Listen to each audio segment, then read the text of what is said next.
મહારાષ્ટ્રની અંદર રાજકીય જમીન શોધવા માટે સતત ગમે તેવા નિવેદન કરનાર મનસેના નેતાઓ પોતાનું વ્યક્તિત્વ મોટું કરવા માટે સરદાર સાહેબનું અપમાન કરે છે।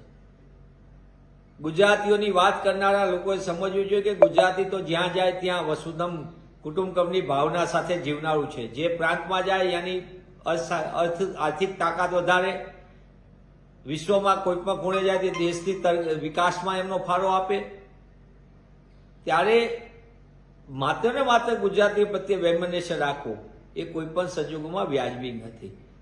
જે રીતે એમને વાત કરી કે સરદાર સાહેબ, હું ગર્વ સાથે કહું છું કોંગ્રેસના કાર્યકર્તા તરીકે, જે સરદાર સાહેબે 25 વર્ષ ગુજરાત કોંગ્રેસને નેતૃત્વ આપ્યું, આ એ સરદાર સાહેબ છે કે જેમને આઝાદી જંગની અંદર ખેડૂતોના સત્યાગ્રહ કરીને જે સુવર્ણ અક્ષરે લખાયેલું છે એ સરદાર સાહેબ છે। સરદાર સાહેબે આઝાદી પછી રજવાડાઓને એક કરીને અખંડ ભારતનું નિર્માણ કર્યું એ સરદાર સાહેબ। સરદાર સાહેબ માટેની અપમાનજનક ભાષાનો તમારું વ્યક્તિત્વ મોટું કરવા માટે, તમારી જમીન શોધવા માટે તમે નિવેદનો કરો છો। દુઃખ સાથે કહેવું પડે કે મત માગવા માટે સત્તામાં બેઠેલા લોકો સરદારનું નામ તો બહુ વટાવે છે, પણ સરદાર સાહેબનું અપમાન થતું હોય તેવા સમયે તો મૌન છે। મને એમ લાગે છે કે એમનામાં ને આ મનસેના નેતાઓમાં, સત્તામાં બેઠેલા લોકોને અને મનસેના નેતા વચ્ચે બહુ ફરક નથી।